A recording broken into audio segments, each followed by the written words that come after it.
This week on Dig Me Out.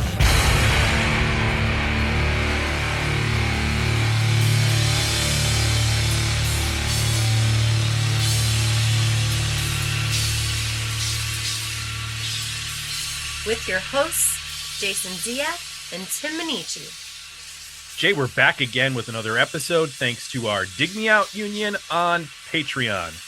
Join the union to vote on albums, pick one to discuss with us on the show, get access to bonus episodes, and our private Discord community. Keep the podcast ad-free and make the next episode happen by joining us at digmeoutpodcast.com. Jay, 'tis the season for giving, and we are giving a second chance opportunity to one of our previous poll losers. Well done. See how I wrapped in the Christmas holiday spirit to our podcast here. We like to do these every once in a while. We just did an 80s second chance where we pulled an 80s album out of a poll that had barely lost. Yep. Now we're doing it with our 90s podcast. And way back in, August there was a poll that Drivin' and Cryin' won. We revisited Fly Me Courageous, which was suggested by Keith Miller. Right behind that was Fantômas. Jay, have you ever listened to Fantômas? No. What do we do with that? It's not an umlaut, that little accent mark. I don't know. I don't really know. How does that change the pronunciation? Fantômas? Fantômas? I don't know. This was suggested by Patrick Testa way back in whenever. And this is what he said at the time. I'm quite sure that any description of this will be a disservice to the unique album of music. It contains 30 pages instead of songs, all comprised by the wildly experimental singer Mike Patton of Faith No More. The debut album of this supergroup includes Buzz Osborne, guitarist of the Melvins, Dave Lombardo, drummer of Slayer, and Trevor Dunn, bassist of Mr. Bungle. So Fantômas is a supergroup of talented metal, I guess you'd say, and art rock musicians or avant-garde musicians. Trevor Dunn's also played with like John Zorn and like very avant-garde musicians. And I know Buzz Osborne's done a lot of weird stuff. Dave Lombardo, has he played with other people besides Slayer? I think was in the last version of Mr. Bungle. Okay. With Scott Ian. Interesting. And whoever the other Bungles are besides Mike Patton. I'm not completely sure who the Bungles are at this moment. So I don't know, maybe this album could have been his foray into art rock. Could be. This album came out in April of 1999 on Ipecac, and it was produced by Mike Patton. As mentioned, there are 30 tracks, and it's 42 minutes long. So you can do the math there and figure out that other than like, I think there's one song that's 4 minutes. Everything else is under a minute to 2 minutes. And there's another song that's 5 minutes. Oh, is there a 5 minute? Where's the 5 minute song? Page 18. Oh, sorry, page 18. You're right. Page 18 is 506. Page 4 is 422. But there's some tracks. One track is 4 seconds long. And that's because it's the 13th track, which they considered to be unlucky. So it's just the noise from the previous track. Of course. That's why it's untitled. And then you have some 30-second songs and 50-second songs. And is it a song if it's only 30 seconds? Yeah. Or is it a jingle? We're going to have to get into that. Exactly. I think they wrote a lot of jingles here for various TV shows. Let's just say track. Yeah. It's a track. Sure. It's a track. Um, I'm not going I to just, go into any sales figures because I'm guaranteeing this did not sell platinum or gold. I'm no, gonna. but I remember it. I No, you're remember. right. I mean, all the stuff that Mike Patton is a very dedicated fan base. Yeah. Whether it's this, Mr. Bungle, Faith No More, Tomahawk, he also does. Yeah. He's all over the place, and it's great because he's got this like little world of Yeah. bands and musicians, sort of like what Maynard does with Tool. He's like got Tool, but then he's also got Perfect Circle, and he is friends with other bands. Pussifer And or whatever that's called. Pussifer, exactly. So I wonder if Maynard and Mike Patton have ever been in a band together. Oh, I think the world wouldn't fold in on itself. Seriously, what would happen with that I don't kind of think music? that's possible. I don't think they could be allowed. My God, just try imagining like Danny Carey drumming in a Mike Patton band with That Maynard. would be pretty awesome. It would be. I don't know if I could take Maynard and Mike Patton together. Flea on bass. We'll get Flea over and we'll get Nels Klein from Wilco on guitar. It'll make absolutely no sense. No sense whatsoever. Yikes. Yeah. So at the time that we put up this poll, Kyle Bittner said, "Oh yeah, anything with Mike Patton is an automatic winner." Now we have talked about both of his previous bands. We've done a Faith No More album, which we did in the 80s. We did the Introduce Yourself, which was not Mike Patton. Didn't we do it? I thought we did Angel Dust. Did we not do Angel Dust? No, we did not do Angel Dust, but we did Mr. Bungle's first album. Maybe did we do Angel Dust? I think we did. I mean, that's at this point. Oh yes, no, maybe. Who knows? Look it up, please. But we did it. Point being, we did it in. We did it as a bonus episode. Oh, why was it a bonus episode? I don't know. But I'm gonna. You're hearing it here. I'm gonna unlock that. Wow, that's locked. Jay's unlocking as we speak a bonus episode. So that's 3 times we've talked about a Mike Patton project, even though he wasn't involved with one of those at the time. So we're fairly familiar, and also just because we're both familiar with Faith No More. We're not noobs when it comes to his discography. I just hadn't ever really gotten into this because it was outside of my wheelhouse, and we'll talk about that. So, Jay, let's get into talking about this album. What works for you on the 1990 self-titled debut album by Fantômas? Well, I mean, I guess this is a concept record. Yeah, should we tackle that at the beginning? Just I'm going to start with that because it sounds like a soundtrack to, I guess, a comic book. So let me sort of like my experience listening to this. I felt like I was flipping through, like between looking at the album cover and then listening to the record. I felt like I was flipping through like a sci-fi comic book from the 70s or something. And then there was a band of teenage boys in the room with me soundtracking every frame of the comic book with weird sounds and like doing strange things on their instruments. And then I would turn the page and then they would do something else and I would move frame by frame and they were sort of like taking me through this weird sci-fi story. Musically, you get some bursts of what sound like Melvin's riffs. To me, it's doomy, a little fuzzy. It's very fleeting. Mike Patton is really using his voice, I guess, more as an instrument or a character here. He's not really singing anything. So again, it creates this image of, Captain Caveman character talking through this whole record. Remember Captain Caveman from your childhood? The sounds that he would Captain make? Caveman. Do you remember when he would talk, what he would sound like?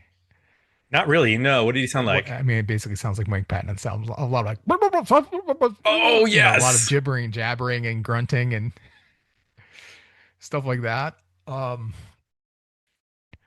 So, it conveys, I don't know. I don't know any other way to describe it. It's not really cinematic.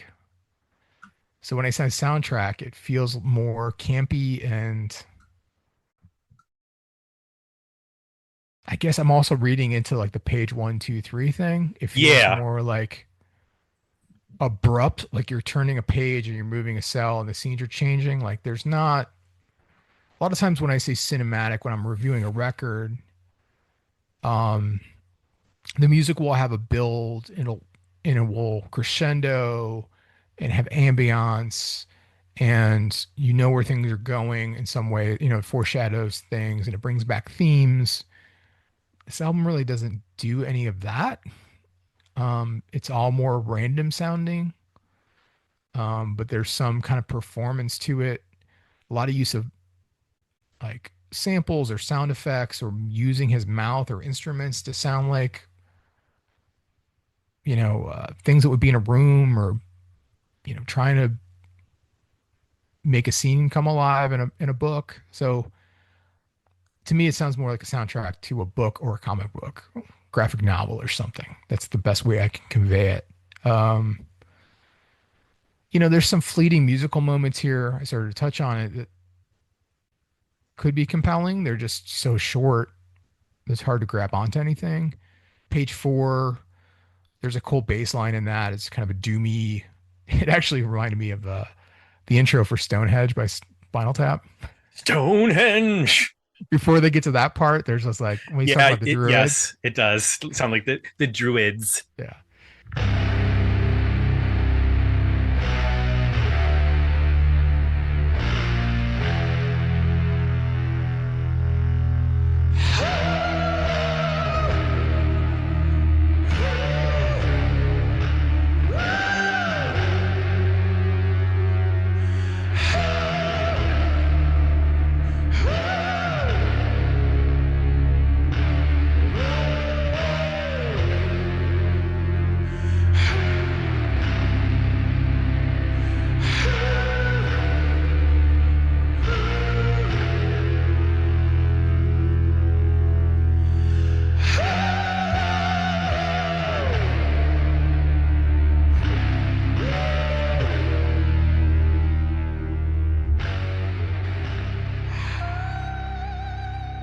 Page 10, there's a cool doomy riff on that.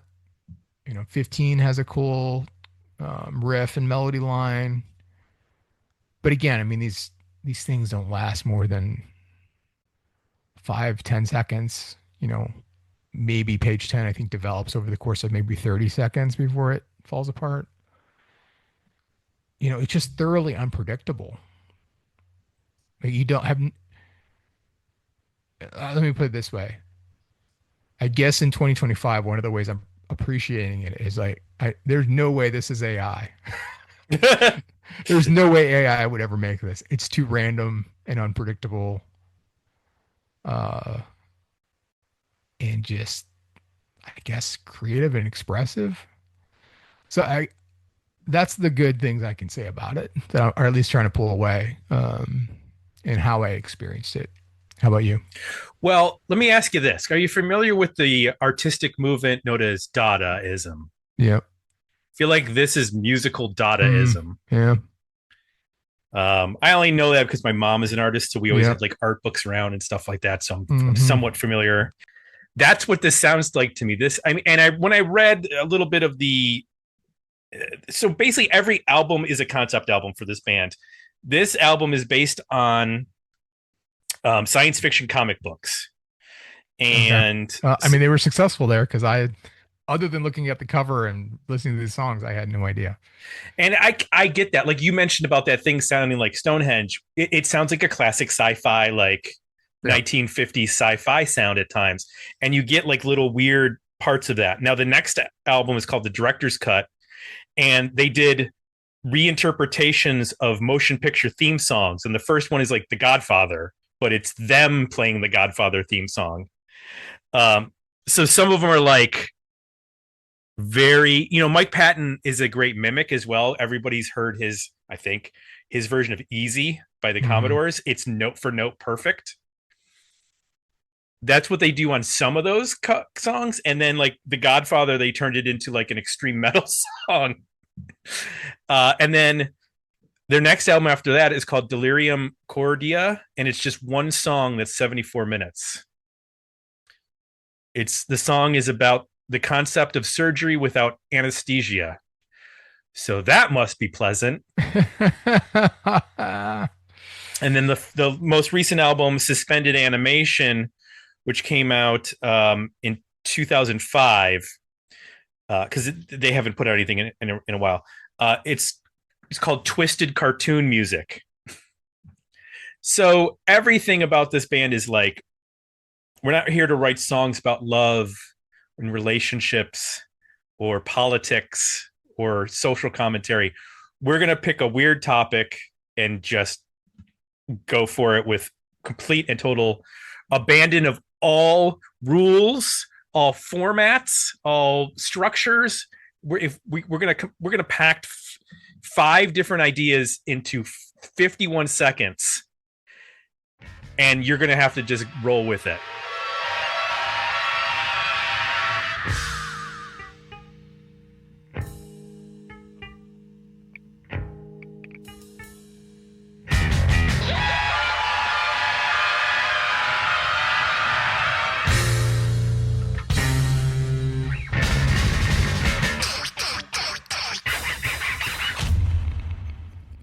So I get what you're saying. Like this very much is a soundtrack or an accompanying piece of music to something that's, I guess, visual, even though that visual thing doesn't exist.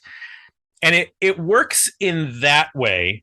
Whereas, okay, I could hear this being, I could hear some of this stuff being in like horror movies, like absolutely. Like really like grindhouse, like B movie horror movies. Yeah. And everybody involved is obviously a monster musician.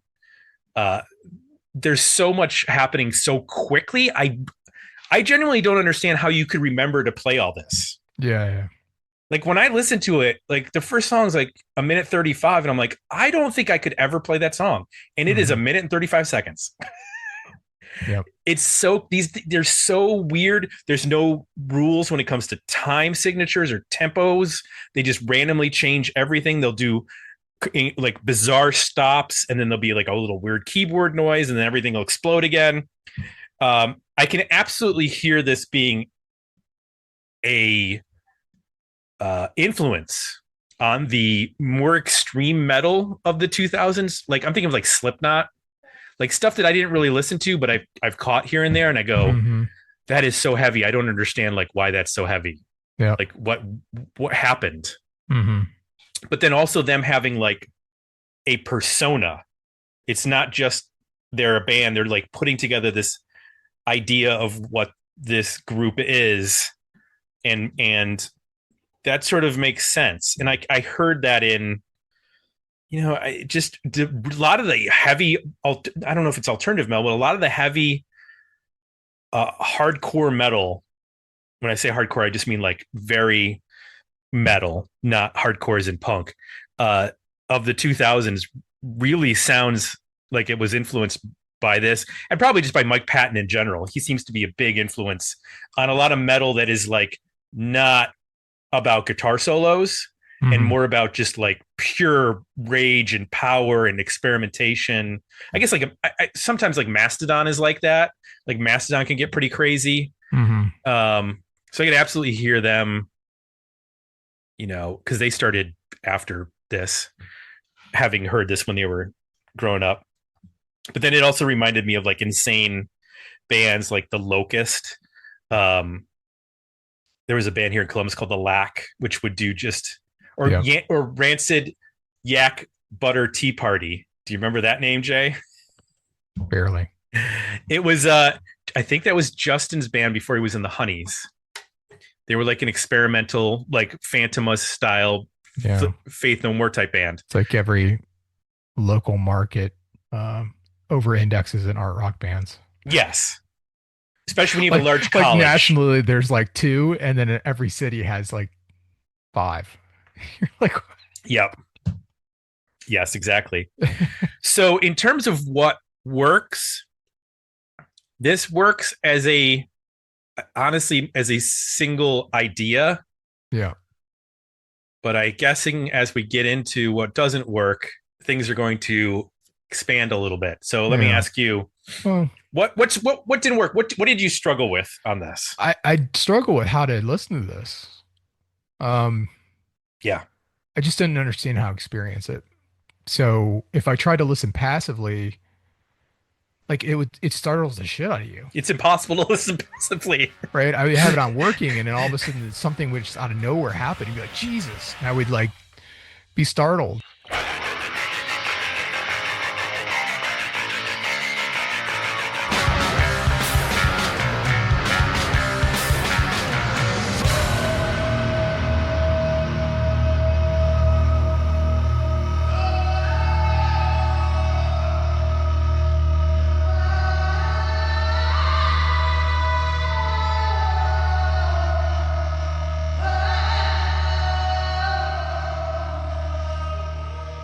So that wasn't fun. No. When I actively listened to it, I became continuously frustrated because there's the moment a song starts to develop, they kill it. So I didn't know what to make of that. And then it resets, randomly and goes into a place that has nothing to do with the last place you were in. I guess because it was successful in conveying what they're doing, right? I mean, as I described, it seems like I pretty much nailed exactly what they're doing, without having any context other than like I said, the album cover, listening to the record, looking at the track names.